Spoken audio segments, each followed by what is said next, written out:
Ko te mums ir dāvana pirtiņai. Lūk, kaut kam tādam ir jābūt iekšā. Jau mēs redzam, ka šeit ir runa par 60 grādiem, kas ir ļoti forši par temperatūru, un 60 grādu mitrumu. Kaut kas nāk no Jēkabpils puses, un varam vaļā. Te mums ir instrukcija, kur ir parādīts, kas mums ir jādara, lai mēs iegūtu ļoti maigu tvaiku savai pirtiņai. Un tāds biķerīts mums sanāk. Tā. Čik. Un šeit mēs varam redzēt, ka ieliekot iekšā starp akmeņiem krāsniņā šo te tvaika katalizatoru, mēs varēsim iegūt ļoti patīkamu mitrumu mūsu pirtiņai. Nu ko, jāiet mēģināt. Mūsu uzdevums ir izkrāmēt vispirms akmeņus. Tātad liekam katalizatoru iekšā, pēc tam saliksim akmeņus apkārt un ielejot šeit ūdeni, viņš nonāks uz leju, tur, kur ir krāsnī karstāks, kas ļaus tvaikam izdalīties vieglāk. Un pēc teorijas, vismaz pēc teorijas, tvaikam ir jābūt mīkstākam un patīkamākam. To mēs pārbaudīsim. Liekam akmeņus atpakaļ. Nu ko, liekam pēdējo akmeni, kurināsim krāsni un iesim skatīties, kas tad mums būs izdevies. Lūk mūsu pirts kausiņš. Viņā ir ap 200 ml ūdens, kurus mēs parasti lietu uz virsējiem akmeņiem, kuri, starp citu, ir viss augstākie. Mums gribētos, lai tomēr tas ūdens nonāk zemāk.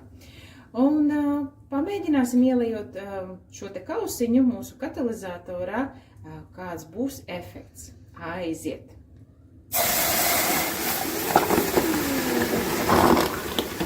Trāpījām gan iekšā, gan ārā. Kā forša skaņa. Un redzam, kā pamazām tvaiks izgaro un kāda skaņa rodas. Bet mēs šoreiz viņu nepielējām pilnu.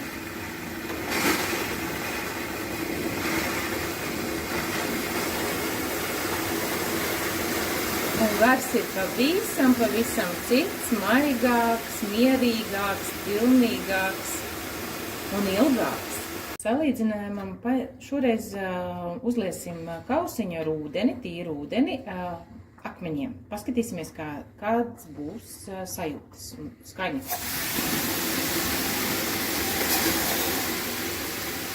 Var just, ka tas tvaiks ir smagāks, elpot ir grūtāk, viņš vienā brīdī cērtās, un augšēji akmeņi nav pietiekami izsilši, līdz ar to arī elpot ir grūtāk, un kā redzams, tas efekts un skaņa bija diezgan īsi. Laiks uzpildīt mūsu katalizatoru, uzmanīgi.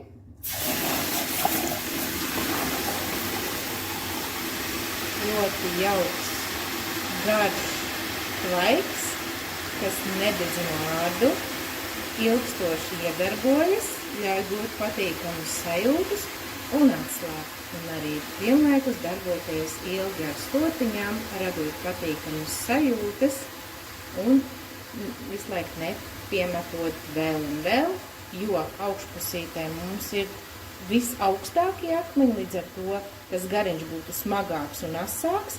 Ielejot šeit, mēs trāpam pašā akmens viducī, pašā karstumā un iegūstam maigu, patīkamu, baudāmu tvaiku ilgi.